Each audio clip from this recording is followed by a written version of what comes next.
Yeah. Yeah.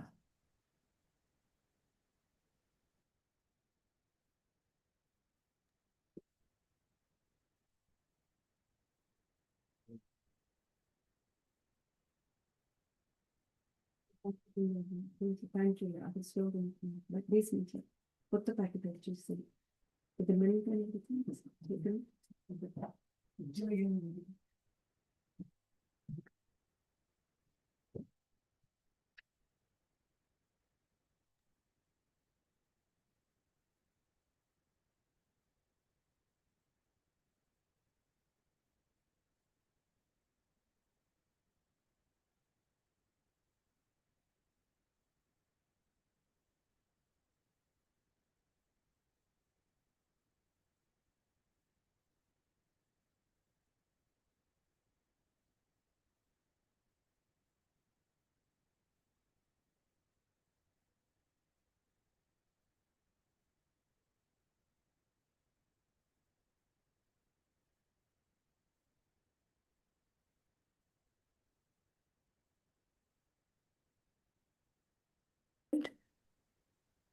Mary started talking. My husband was asking something. Hopefully it's not recording.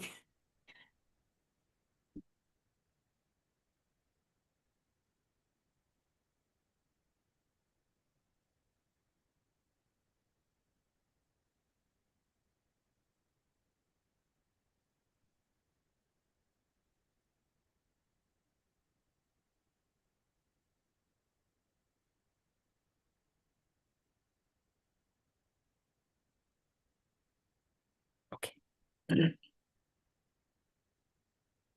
It is recording, right, Jayashri? Yeah, it started recording earlier. Yes. Yes. Okay. Om. Om.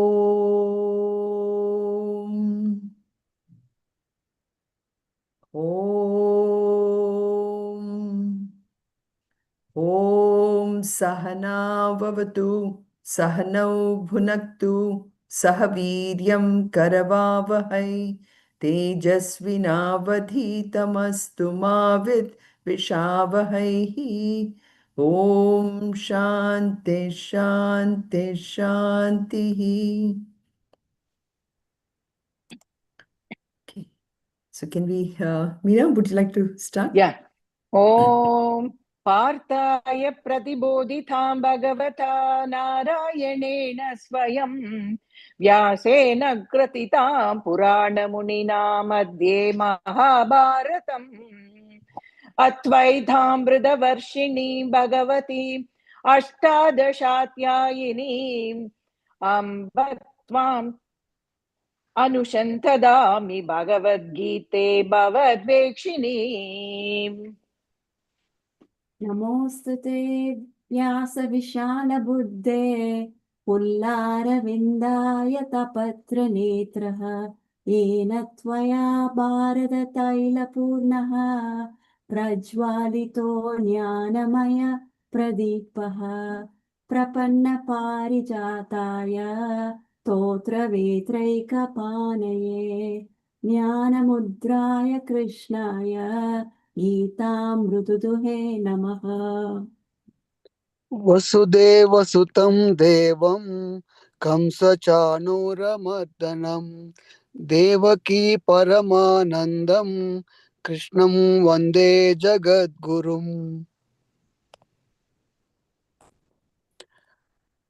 सर्वधर्मान् परित्यज्य मामेकं शरणं व्रज अहं त्वा सर्वपापेभ्यः मोक्षयिष्यामि मा शुचः.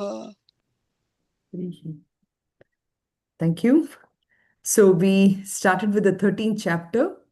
Today we will be getting into the next phase, or I would say uh, another major area of what 13 chapters is trying to show. And this is like one of the most pertinent parts, I would say, of 13th chapter, and very much pertinent to all of us.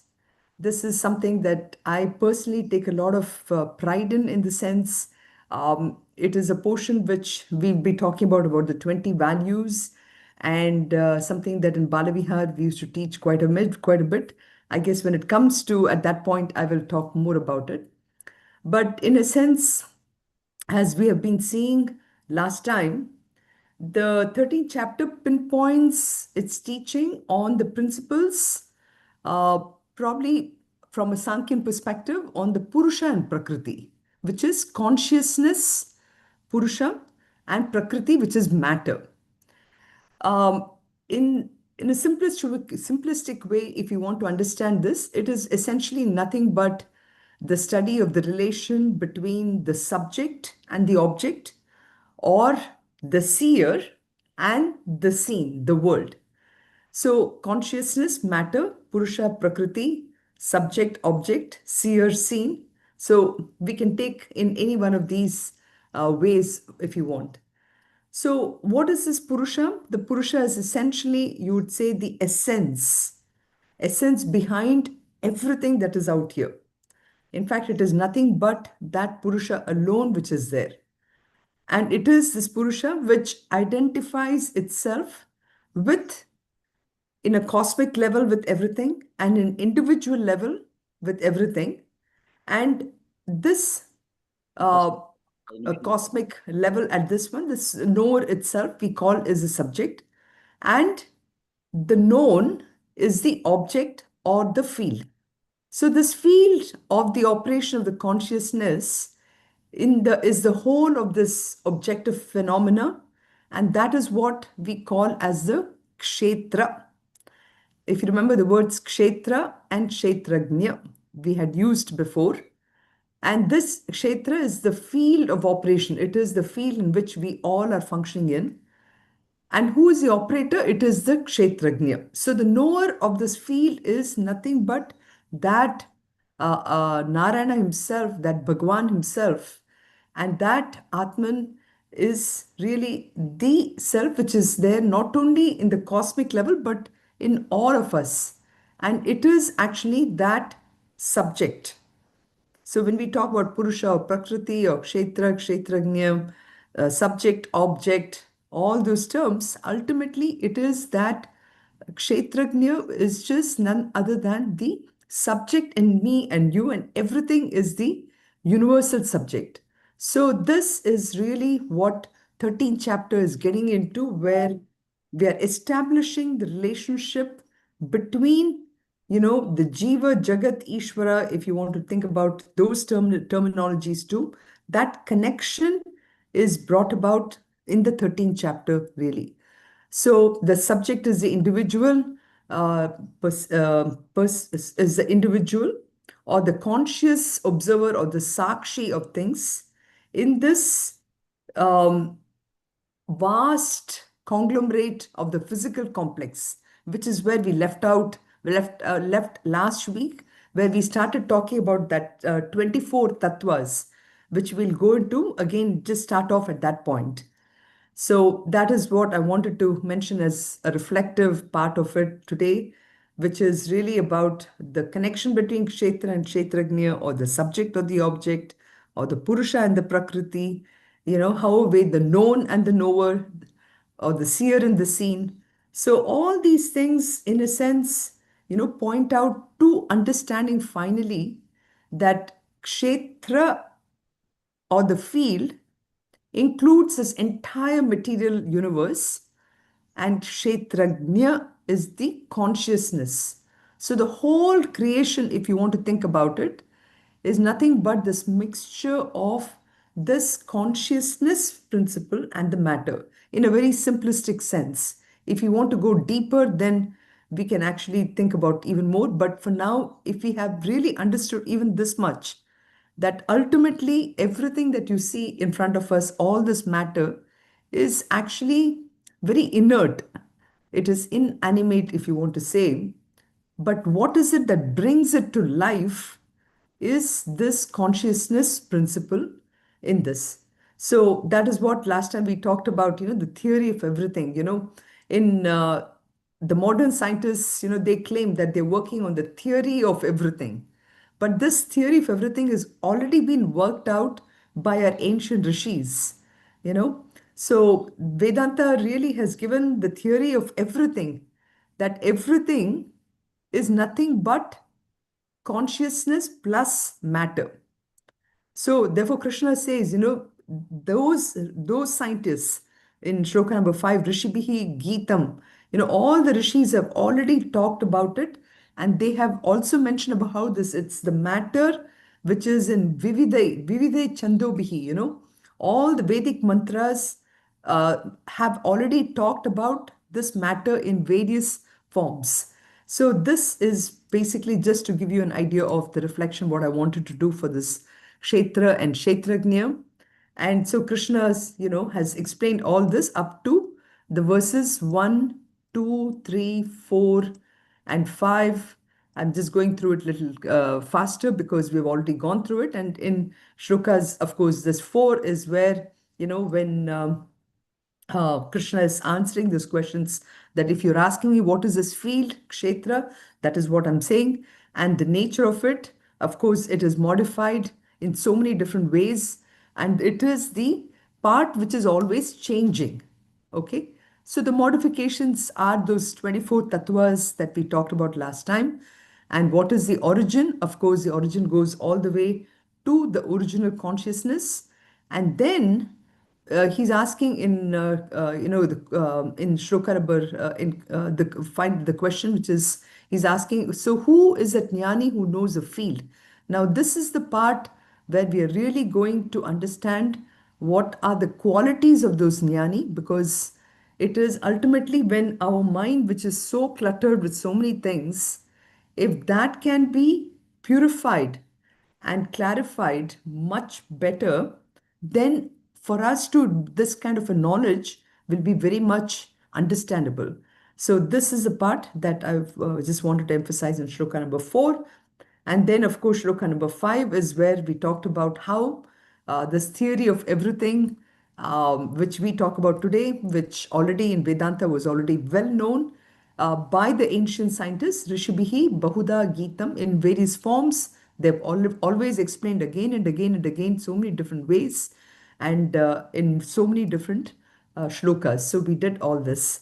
And last week we went into detail about how that kshetra is the one which is now divided into all these 24 tattvas.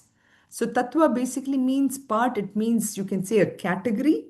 And this categories, we at some point when we talk about the various darshanas or the philosophies which have emanated from India, you will see that there was some philosophies like Nyaya philosophy, will say that will categorize it into different ways. For example, Vaisheshika philosophy has categorized the whole creation into 7 tattvas. So Sankhya philosophy is the one which has categorized this into the 24 tattvas. And then Nyaya philosophy, for example, has divided that into 16 tattvas. And Sankhya, of course, is 24. Now, this part of it again depends upon various ways. We all also we tend to categorize things in different ways based on the origin of the philosophy, from where what the starting point for any philosophy is. That's how it is done. But Krishna has actually taken the Sankhya philosophy for us to bring it more into our purview itself. And a small portion of the 24 tattvas, we kind of saw it in chapter number 7, where where Krishna at that time, to make it simpler for Arjuna to understand, he actually broke this prakriti into two, which is para prakriti and apara prakriti. Paraprakriti meaning the highest knowledge, and apara being the lower nature. So again, Krishna is explaining about how his own nature is of the both the upper and the lower. So the lower part of the lower means not the lower in a physical form, but it basically means from a standpoint, the upper para prakriti is the pure knowledge. Apara prakriti is where the material side of who I am, for example, is in its fundamental essence, is basically all these five fundamental elements, which is Bhumi, Apaha, Analaha, Vayuhu, Kam, Manaha, Buddhi, etc. So we saw this as well. And so in the Kshetra, I just want to, whatever discussion we had last time, I want to explain it in an even simple form here. So in this Kshetra or the field, so but let me stop here for a second and ask, so far, is it pretty clear on what we have with the flow of thought that we have? Yeah? Okay. Yeah. Yes, Harvam, Anand. yeah, Yes. one Yes. question. Like Purusha, is he considered as a Paramatma? And when you say Kshetrajna, is it considered as the Jivatma? Is that the way to No, understand? no. So Purusha, Kshetrajna, they're all synonymous with each other. So you can think about Paramatma or Kshetrajna as, I'm sorry, Kshetrajna or Purusha as that Paramatma. Okay, thanks. Yeah. Meena, you're good? Yes, thanks. Okay. Okay. Yes, I'm good. So Yeah. good. So here we have, if you think about the various aspects of Ahankar, of the Kshetra or the field or the matter, which is Kshetra, here he's given, Mahabhutani, Ahankaraha, Buddhihi, Avyaktam. Then the 10 Indriyani Dasha, Ekam Cha, then Pancha Indriyas. So there is, if you add up all this, and we'll go through, how this is really added. So it starts with the Avyakta. So the word Avyakta is mentioned here. So what is Avyakta? Avyakta is essentially the very first, if you do, in organic chemistry, for example, we have a term called retrosynthetic analysis. Like, for example, if I keep going back and back and back, simple thing is what Shrikhand, if you take Shrikhand, I'm just using a simple example, Shrikhand, which is nothing but something which is made from yogurt or something which has been squeezed. I think. Where did the yogurt come from? It came from the milk. Where did milk come from? So that is what we say. Go if you go back, back, back, back, back. Where did everything start from? So that is, it starts from this thing called Prakriti or Avyakta. Okay. Uh, in a simplistic form, not, what should I say, not taking the analogy too deep, but think about, when children, in the first, when they go, I think it's almost, I know we did this in Balavihar for our kindergartners. You take this Play-Doh, okay? Now, in this Play-Doh, which is this big mass of Play-Doh or this glue, there is no character to it, no form, nothing, right? So, that, if you will, think about is the Prakriti or Avyakta, okay? Again, I'm simplifying this really too much, but think about that is that Avyakta or Play-Doh now has a lot of potential, correct? A lot of potential from which many different forms and everything can be made. You can make a spoon, plate, all that. But that spoon, plate, everything came from that uh, mud or thing. So it is in a potential form. So that is the avyakta. Avyakta is in a potential form, and that is the prakriti part of it. So that is the stage one. And here, this one, it is almost in Sankhya philosophy, we call this as a beginningless stage. Ultimately, everything goes into that Prakriti, in Pralaya also. So, Prakriti is the basic thing. It will always be there. It is the one which gets converted. Yes, Geeta. Can we call it as dormant? Dormant, Yes, you can go into a dormant stage. Yes, can go to a but it dormant is stage. not dormant stage. Stage one, It is, yeah, awake. stage one. Yes, you can call it dormant in that sense. Yes, that everything is in a dormant stage. Like, for example, even when we go to sleep, right? Um, where does the world is actually all in our mind. When we go to sleep, everything goes dormant in that sense, yes. So, if you want to understand in scientific language, you could say it is a condition before the Big Bang. If you believe in this Big Bang theory or whatever, where did everything come from? It has to come from somewhere, right? And this is sometimes the biggest difference between Hindu philosophy and Buddhist, for example. We always believe that nothing can, in Buddhist says everything comes from nothing. But there is no such thing as nothing. There has to be something from which it came from. So here we have this Prakriti is the first thing. Now this then undergoes a kind of a partial evolution to give you what we call this as a Mahat Tattva. Okay. And here too, you can, so this Mahat Tattvam is the next stage. And from next stage, what we are saying is it leads to the stage called this Ahankaraha. Now, Ahankara here should not be confused with this ego, which we say, which is the individual ego. This, if you want, you can call this as a cosmic ego, or it is the name of the total matter.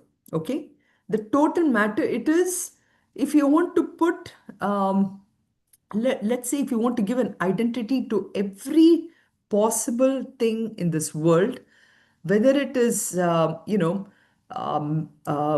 you have, like they say, 8.4 million jivas, okay, living this, plus of course all the inert matter, stone, mountains, rivers, everything, we are giving them an identity. So if you put everything together, that the total identity, if you will, or the breakup of its individual constituents, is the stage of ahankara.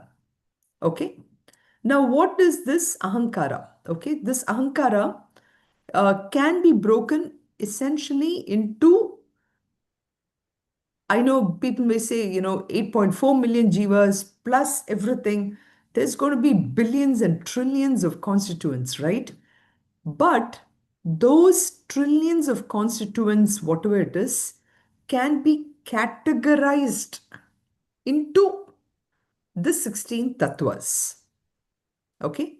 Now, what are those 16 tattvas? Let's see what they are. Okay. So those, yeah, you are muted. You have to unmute, Geeta. Oh, sorry. That in between Prakriti and Ahamkara, there is Mahatattva. What is that? Tattva. For example, That is, if you take the Play-Doh, yes, and then you correct. make a figure with it, can it be Mahatattva, and then giving life to it will become Ahamkara Tattva? No, no, let's not take it life versus no life. You Okay. can think about like, okay, suppose there is an engineer who is going to create, he has, let's say, all this mud and cement and everything, he has kumchified everything, and now he's going to build a whole building from it. Now, before doing that, he has to put a design, a kind of a mental design of how that is going to look like. So, in that sense, you have something which is avyakta, which is completely its only potential. Then there is some kind of a design he's imagined. So, there's a little bit of an evolution on how he thinks a Mahatattvam is going to look like. Then there is this breakage of an individual. Then there's little more structure he's bringing it into it. And that is that part of this total identities brought together. And that is why it is called ahankara. Ahankara means something which now has an identity. Okay. So Okay. that is the total identity. So that is why we're calling that as a cosmic ego. Okay. Now, if you take that amount of identities, rather than looking at, if you look at it from a modern perspective on this theory of everything, we will actually keep breaking it down and down and down, which is what even today, if you look at the research that is happening in trying to find out what is the essence, at some point, what happened was Niels Bohr, for example, he discovered the atom. Then somebody came and said, no, no, no, the atom is not the smallest of the particle. There is something else below that, which is all this electron, proton, neutrons, and all that. But then somebody else came and said, no, no, no, that is not the lowest, quarks, correct? So in the modern world, we are more and more and more interested in going into more and more the fragmented pieces. Whereas in our Indian knowledge system, the way things, the rishis looked at it is they said, you know what, you can keep breaking down all this, and tomorrow they will take a stone and they will start analyzing what a stone is. Our rishis will say, why are you worried about all this? Let's just simplify it and look at it and categorize it into some 16 categories. Okay. Now, those 16 categories is where, which we have it out here, which is no matter in this cosmic level. So, what you have, one is the cosmic mind. So, the same words I'm using, and I'm just going this a little more detailed because I want us to, grasp some of these terminologies need not necessarily, because we might be stuck. Ahankara means individual ego, but no, here Ahankara means the total identities. The Manaha, which is there, so this, I'm taking these terminologies and breaking it down. So we have Manaha is this cosmic mind, and then we have five Jnanendriyas. Again, Jnanendriyas is those things which give the perception, the ability to see, the ability to hear, the ability to touch, those five panchendriyas. So that is the Jnanendriyas. Karmendriyas are our hands, legs, gentle organs, all that. That is the five karmendriyas. And then we have those in the seven Bhumira Punalo Vayu, this earth, this five things which are there, that in its subtle form is the five Pancha Sukshma Bhutani. Okay. So you can actually break everything in this world into this 16 tattvas, and among the 16 tattvas, you have the inert matter and something which has life, right? So that which has, the gross matter, which we'll come to again. This Sukshma Bhutani again gets converted into this Stula Bhutani, which is the gross part of it. Okay. So we have 16 plus 5 of the Stula Bhutani gives you the total 24 tattvas. Okay. Now this 24 tattvas is what is the kshetram, or the field, or you might say, the prakriti. Again, now you have to be careful on how we use the word prakriti. The word prakriti here means the entire field. So this entire thing constitutes the matter. So that is the part that he's trying to tell us. Does that make sense now, what the 24 tattvas, and also to understand what Kshetram is really all about? Can I ask a question? Sorry. Yeah. Manaha, pancha, jnana, karma, and sukshma. 4, 4, 4, 4. I understand. 5, 5. 5, 5, 5, 15 plus 1 cosmic point 16. And No, then plus 5. at the top you have put Pancha Shukshma Bhutani is Pancha Stula Bhutani. No. Yeah, that is stage 4. So this is the stages of different stages of. Okay. Yeah, so I stage got 1. confused. Okay. Yeah. Okay. Yeah. Thank you. And this is stage 2. I forgot to put stage 2 is where Mahatattvam gets converted, can be, Ahamkara. yeah. And then Ahamkara to 16 tattvas. And Correct. then after that you have that Stage 4. Pancha Stula Bhutani. Correct. Pancha Sukshma, the 5 elements, which is earth, water, air, etc. Correct. They are actually in a subtle form, and from the subtle form they get converted into the gross form, which is finally what we are all able to see, hear, etc. So this is the part where most modern research, everything goes on in this stage. But prior to this, there are so many other stages which have already been conceived by our ancient rishis, is what I wanted to bring that. Thank you. Thank you. Okay. So one other thing to keep in mind is it is only in this area of Kshetram where there is a lot of the changing thing happens. So there's Vikari, that shloka number 5, where he talks about, how there is differentiation and everything. All that happens only in the area of Kshetram. And that is why he says, so this is the explanation of that question of Yat Vikari Yatascha Yat, that question that was raised in the fourth verse. So here Krishna is then explaining how that the various differentiation of the kshetram comes about. And instead of again worrying about the fact that we have trillions of differentiated things, they all can be broken up into only 16 categories, making it really simple for us. So it is this 24 tattvas that really constantly undergo change. And from this change, there is a lot of properties, various properties, gunas, all that comes about. And those generated properties, of course, into Sattva, Rajas, Tamas, all that we'll be discussing in the 14th chapter. Okay.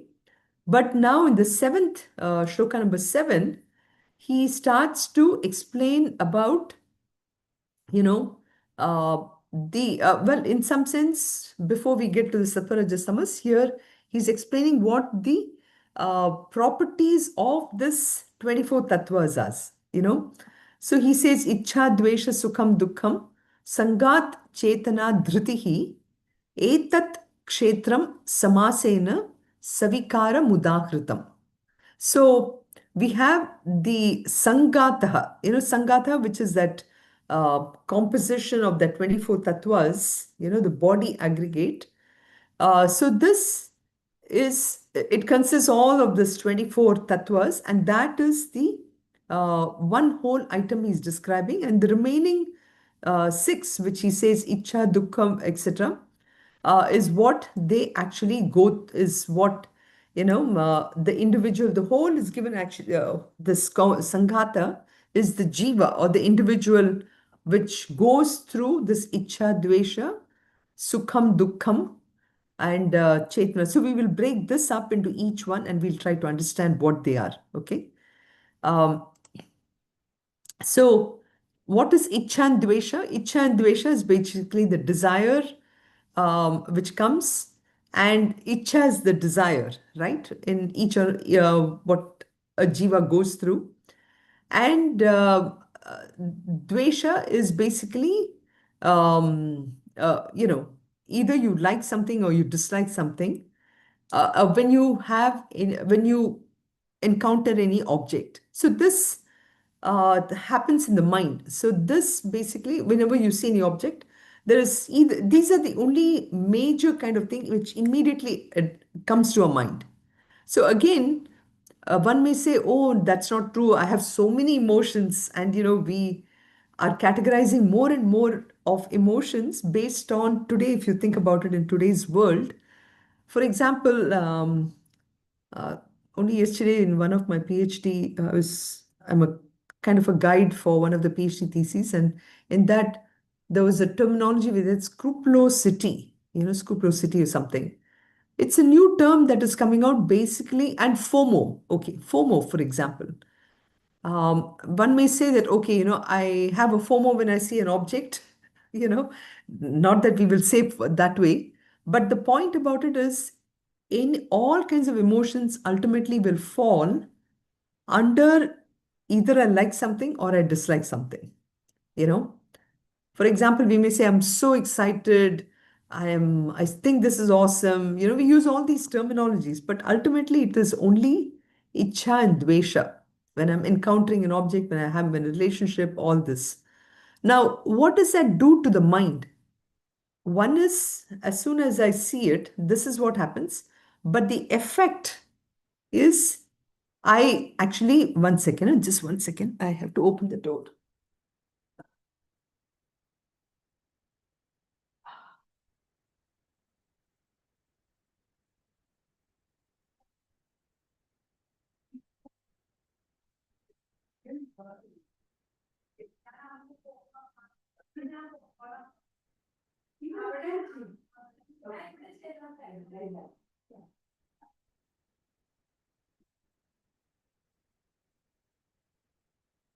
Sorry, somebody was at the door. So now we have what are the effect of it is it leads to either joy or sorrow. Okay. And we'll try to understand what Chetana means. Chetana is actually, it is the awareness because of which I experience all this. Okay. And we'll try to understand that in its true sense. And Dhriti, on the other hand, um, is the ability for a certain thought to be um, to experience its fruition, So we will understand this also in a little more idea here. So this word Chetana has to be understood in its proper sense. So for example, we know that this body is all matter. That we are convinced, correct? We know it is solid, we know it is changing, all that. But if I tell you that even the mind is nothing but matter, but in a subtle sense, it is a little hard for us to understand that because if mind is also matter, why am I not able to see it? Why can't I really put it under a microscope or anything and see it? So, mind is actually a very subtle form of matter, and mind actually has the ability to reflect the consciousness. Okay. So, when we say everything is consciousness, for example, let's say electricity itself. Okay.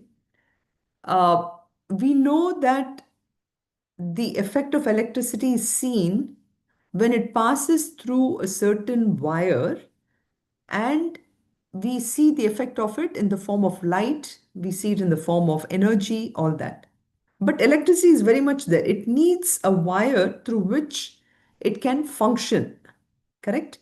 So too for us, when we say consciousness is everywhere, we are not able to feel it at all because there should be a medium through which that consciousness is really reflecting. Okay.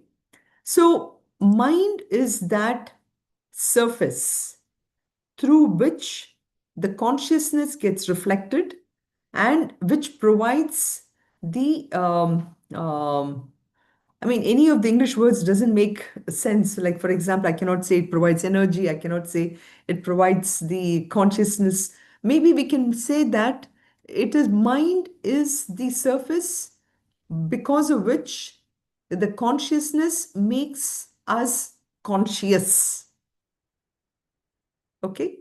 Maybe that would be a better way to say it. So it has the ability to absorb the consciousness principle, and the reflected consciousness is what we call as Chetanaha. Okay. So that reflected consciousness due to which all our body functions, everything happens, is that Chetana or awareness principle. Can I ask you a question? Is it Yeah. all one way or it can be the other way too? No. So let's say the sun. Okay. The sun is suppose I remember my uncle used to do this experiment when we were young. He used to use right at 12 o'clock, the sun is shining on the mirror, and then with that energy he could make the paper burn. Right. Now, do we say it goes the other way around? It won't. No. It won't. No. Right. Right. Right. So think about it that way, that this entire world is consciousness, but for that consciousness to have its effect on any one of us, we need a medium, and that medium is this mind. Okay. Got Okay. it. Got it. And because of that medium of the mind, the various um, various functions in our body, which is a prana shakti, everything. It comes to life, and because of that life, the entire body functions. Okay, so that is It's really always the one way, fundamental. always only It one is way. always one way, of course. Yes. Okay. Is everyone clear with this? Because these are some very important concepts that are coming out from this chapter, and each one of these words are very potent, very powerful, needs to be understood in its own essence. Yeah? Okay. Now, what is Sanghata Chetanaha? Okay, Sanghata Chetana is this whole body-mind complex. Okay, so the entire body is now functioning with this consciousness, reflected consciousness in every part of the body. So this is, if we think about our individual body now, you take it to the entire world and all the species and everything. That is that entire Sanghata Chetanaha, in every part of it, it is that consciousness which is reflected through the mind, and through the mind, everything comes to life. So now you can even think about the fact that, why does a stone doesn't have any life? Because stone doesn't have a mind. Okay, as simple as that. Everything, whatever has a mind, where this is reflected, it gives. Then the next step is that it fuels the processes, and because of those processes, everything happens. And again, something to remember, this is all again part of the kshetram. Okay, so kshetrajna is the one which is now reflected in the medium of the mind, and in that medium of the mind, which is part of kshetram. And that is why I wanted to explain the 24 tattvas, because mind is part of the 24 tattvas. And so Krishna says, Sanghata Chetanaha, the borrowed consciousness, which is again part of Kshetram, and through that, we're able to experience this entire world. And the moment we become, this moment we experience the world, what happens? This Ichcha Dvesha happens. We experience either we like something or we dislike something. I develop an attachment for something, so that everything it starts originally from the mind. Okay, so how did the mind start working? The mind started working because it borrowed the consciousness and it started reflecting it. And from that, again, we are not going into vasanas and all that, because again, vasanas plays a part also in us either liking something or disliking something. But that is how the Ichcha Dvesha happens. And from Ichcha Dvesha happens where once we divide the world into something what I like and I don't like, then immediately the emotion that I get out of it is either joy or sorrow. Again, we're breaking all the kind of emotions into only these two categories, sukham and dukkham, desirable, undesirable. So we, through our vasanas, each sanghataha, because of their vasanas, they color everything world. And ultimately, it's not as if, the world does not have any capacity to give joy or sorrow. It is every individual, because of this. So we tend to classify the world as, okay, this, some parts of it is giving me joy, some part is giving me this one. But that is not true. It is only we ourselves. We are the ones who develop that sukham or dukkham. So then dhriti is what? Dhriti means the willpower. Okay. We use a willpower to acquire whatever the so-called object of joy, like pravritti, nivritti, we also use those terminologies, something which we like, something which we don't like. So dhriti is that willpower by which we work through things. So this is why this shloka is very much, sort of complete in terms of how he's trying to say, yeah. How is Driti connected to mind? Mind. Mind is the consciousness part of, right? It's just Correct, a correct, medium by which correct. reflected. But And what is it? what is the force? You can say call Dhriti as the force due to which you tend to go towards, it's the willpower because of which you run after certain objects. Think about it that way. It is the force which is making you go towards objects or not. Now, the question of why do you go to certain objects, this one is the vasanas. Now, this we are not talking about the vasanas in here. They're talking about the basic components of, I don't know, the more and more, even when I speak, I'm just seeing how beautiful the whole, just in one shloka. Let me bring that shloka here. In one particular shloka, the entire, um, what should I Whole say? What lifespan, is whole life is given, so there is, what are we experiencing? We experience joy and sorrow. Where does it come from? It comes from either I like something or I don't dislike something. But there should be some, I want to maybe use, maybe Anand can help me out with this, is, taking the car analogy, it is the thrust, if you will. So Dhriti is like the thrust, where what do you call that? In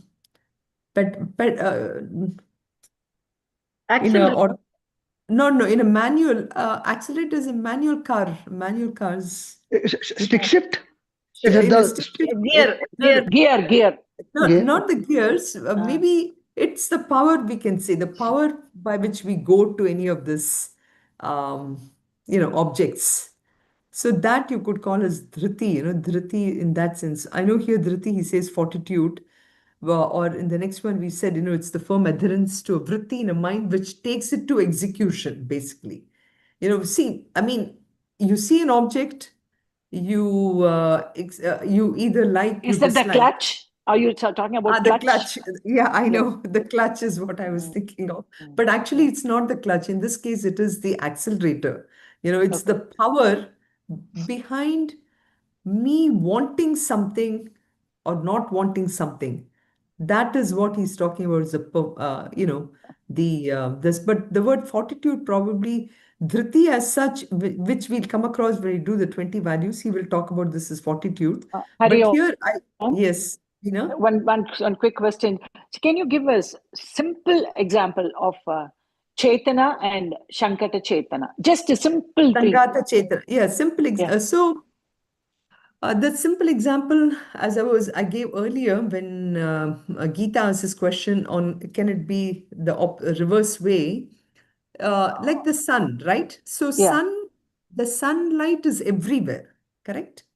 Yes. But if you want to concentrate the light of the sun and direct it to a certain thing, what you would do is you would use a mirror Mm. to focus the thing and direct it somewhere else. Correct? You Okay. would use the mirror. Yes. So Mhm. that is what, so imagine Chaitanya as that reflected light. Okay? Okay. Okay. Mm. The original sunlight, once it goes into the mirror and then helps you to do something, Mm. is the reflected sunlight. Correct? Okay. Yes. So That mirror Chaitanya is can that. be called, so the mirror can be called a mind. Yes, correct. Mm. The mirror is the analogy for the mind. Okay. Okay. Exactly. Mm. Exactly. Oh, okay. Yeah.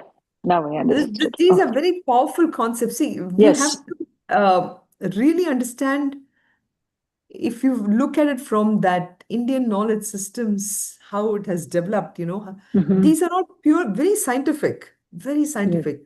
So Now, it can is we prove? Chetana and Shankata Chetana, right? No, so Sanghata basically means the whole complex, the entire 24 tattvas. Oh, okay. Okay, the whole 24 tattvas in just the in an individual sense, in our let's take the individual physical body, right?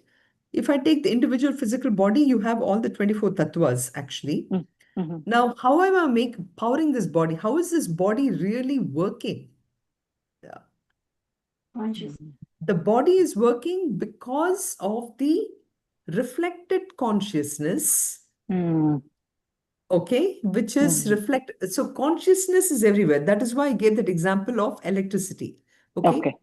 Just like electricity is everywhere, but in order for it to use it for what you want, what do? You actually channel it through this tungsten wire or whatever, and then make it use it for variety of purposes. So too, consciousness is everywhere, but consciousness by itself cannot do anything. It has to get reflected in a medium, and that medium is the mind.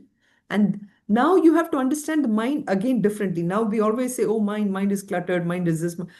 Let's take all that out. Take mind as only a medium where that consciousness, which is everywhere, is reflected, and that reflected consciousness then powers the various pranamaya kosha, the various processes, which is the prana, apana, vyana, udana, samana, all those energy processes, and gives that aspect of life in the body.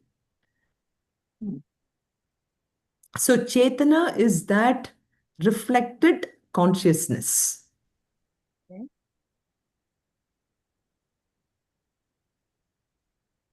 Does that make sense? Yes, yes. Now I understood. Thank you so much. Yeah.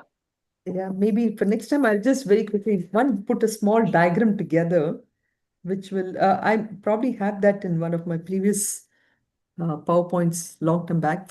I'll take that and I will see how we can do it. Okay. Okay. So so Sanghata means the whole complex.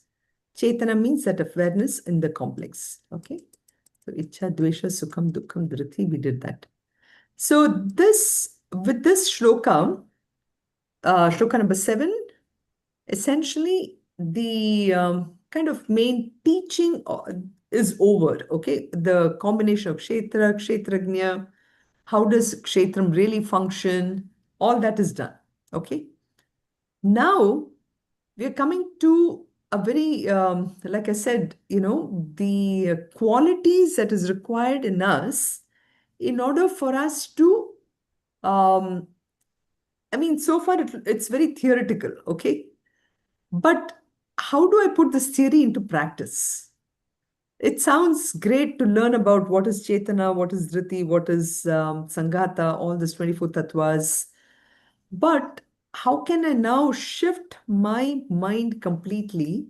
That mind, that Sunita who is working in the material world all the time, thinking the only thing which gives her joy and sorrow is, more material things, more,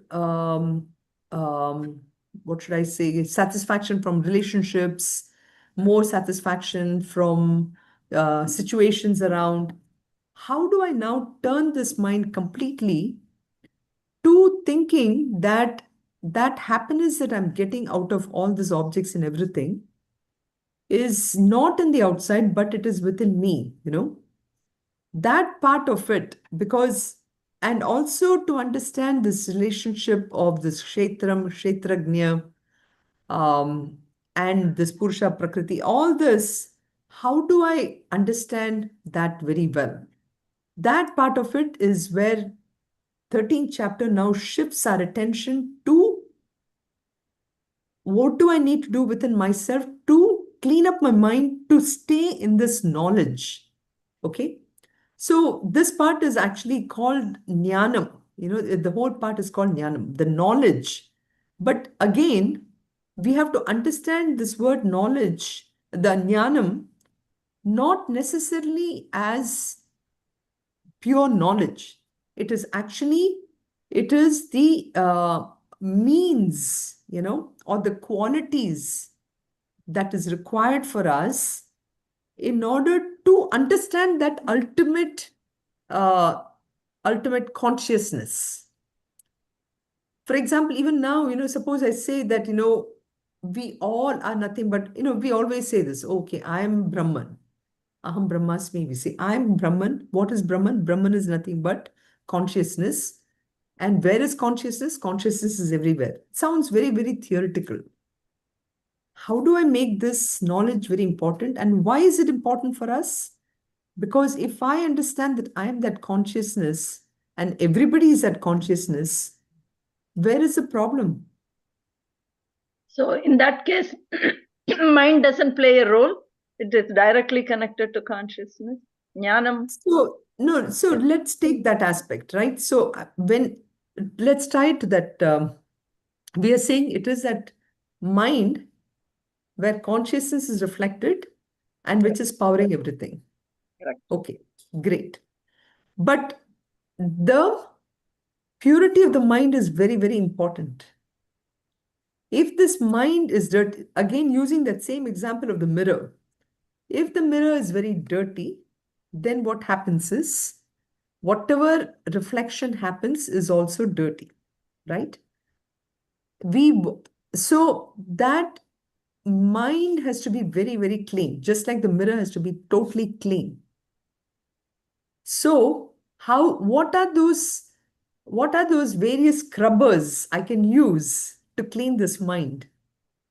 Okay, that is what this 20 qualities is all about. The various things that will clean this mind, because But of you which said it's always one way from consciousness to mind, mind to other stuff. But now correct. you're talking the reverse. No, we are not talking the reverse. We are not. How will Or mind be clear? Because it's how straight from consciousness, the mind is their next step, right? Why would it correct. get dirty? That is because again of the individual, right? So Vasana. now we are talking at the individual level. Now Oh, we are not talking at the cosmic level. okay. So that is why here this question number 5, which was in the question in Shloka 4, who is he, the jnani who knows the field? The word jnani is important because we are trying to understand a jnani is a jnani only because he has an absolutely clear mind. That clarity of mind can come only when it does not have any of the blemishes which tend to pollute our own minds. So we would not call ourselves a jnani because we know we have a lot of blemishes. And this next section is very, very powerful. It really exposes us to the blemishes, which we won't even think that we have it.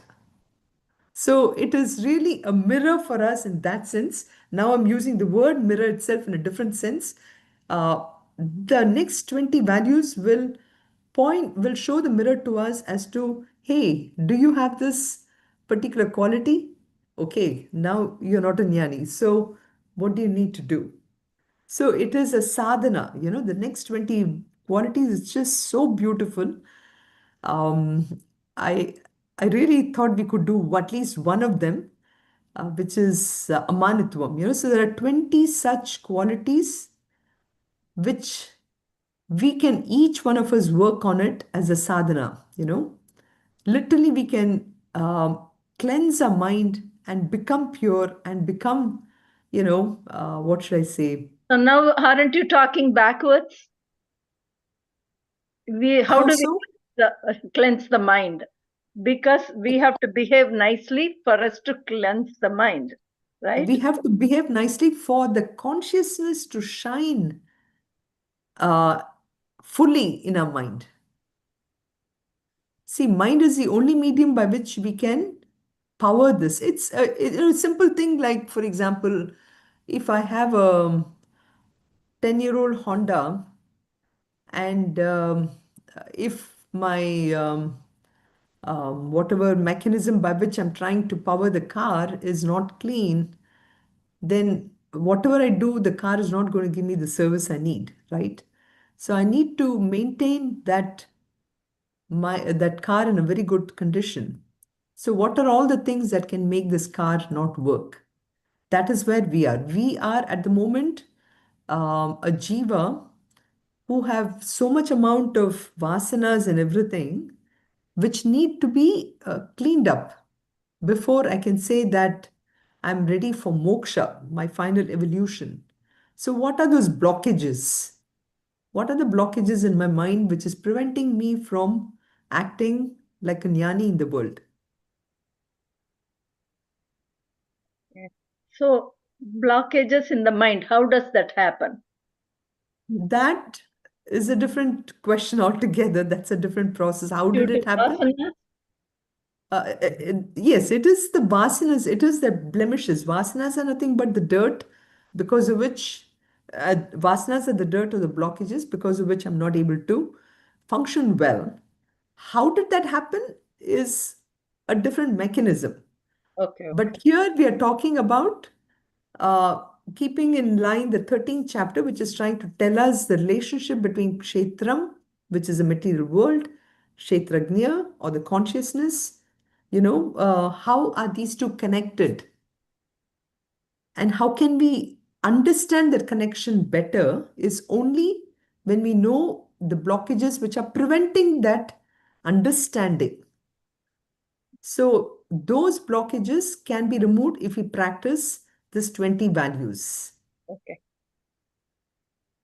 Yeah, So Lord Krishna is trying to say, I'm giving you all these 20 qualities that you can follow in order for you to cleanse your mind. correct. Okay. Exactly. Okay. Exactly.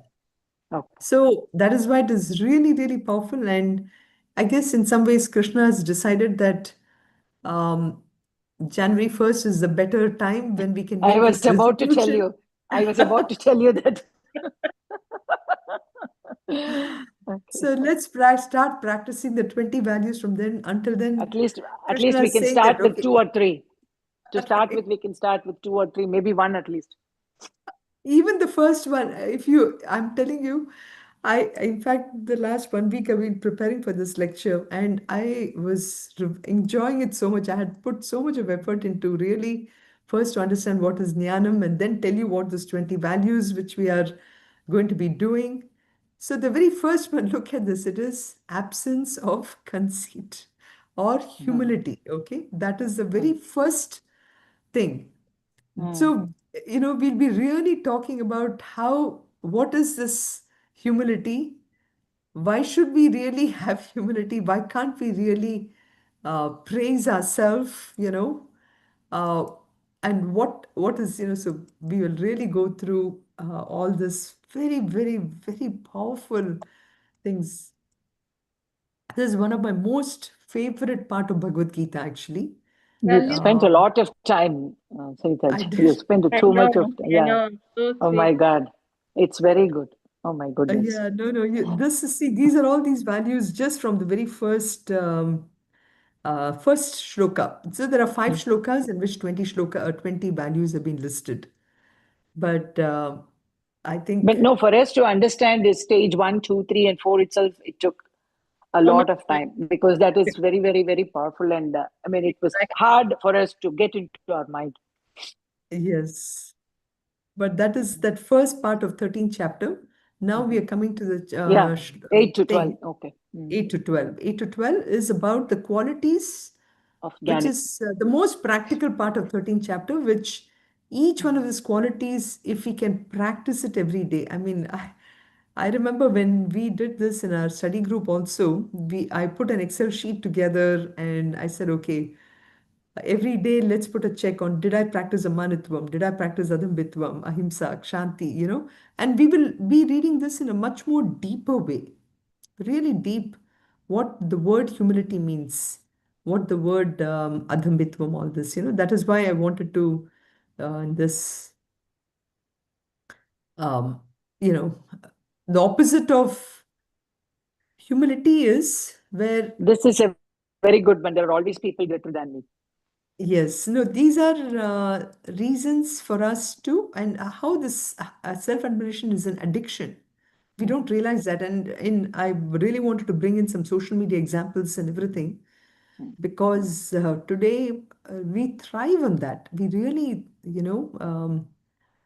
every like or thing on social media, and which is probably why, now Australia has put a ban on social media Yes, on below 16-year-old, below yes. 16. I Yeah. think it is because they want them to practice amanitvam, you know, really. They're finding this addiction. Addiction is a very strong word, which we tend to use it only for drugs and alcohol and all that. Yes, But at the but it is mind not. level, it starts, yeah, addiction starts at the mind level. And so that is one of the blockages we have to remove. you know. Thank you so Yeah. much. Oh my goodness. Yeah. So it's going to be very beautiful starting January 1st. I'm looking forward to it also, because the more and more we discuss this and understand it, when we understand it, trust me, you don't need to practice it. If we understand it well itself, that blockage is gone. You know, we can use a journal to monitor the progress we've made, but in understanding itself, it'll be. And it is very hard for you to teach us, it's very difficult for us to make us understand. It's not easy. It's not easy. You did a great job.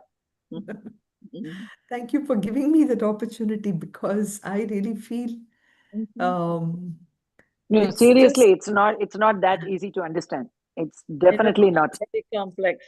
Yes. And you made it simple. thank you. Thank you. That's why I Siblings, always ask you for a simple example. So, only if we give a simple example, we'll try to catch it. Thank you so much. Oh my God, you did a lot of work. Thank you so much.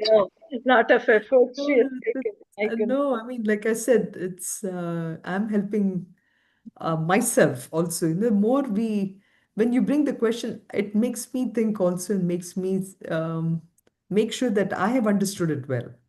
Because if I don't understand it, how can I teach, right? Mhm. Yeah, thanks for the explanation, Sunitha ji. You're welcome. You're welcome, Anant. I still have one So, question again.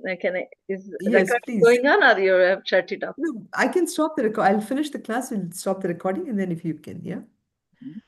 Sarve bhavantu sukhinah, sarve santu niramayah, sarve bhadrani pashyantu, ma kasyat dukkha bhag bhavet.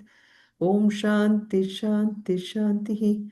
Om Purnamadav Purnamidam Purnat Purnamudachyate Purnasya Purnamadaya Purnameva Vashishyate. Om Shanti Shanti Shanti. Hari Om Shri Gurubhyo Namaha. Hari Om. Thank you to everyone. Wishing you happy holidays and a very happy new year. And I think we will meet back on, let's see, can we meet back on, no, 31st is Wednesday actually. So we won't have class on 24th or 31st. We will probably meet back on the 7th, then January 7th. Is that okay? Yeah. Thank you so Okay. much. Thank you so You're much. Hari welcome. Om.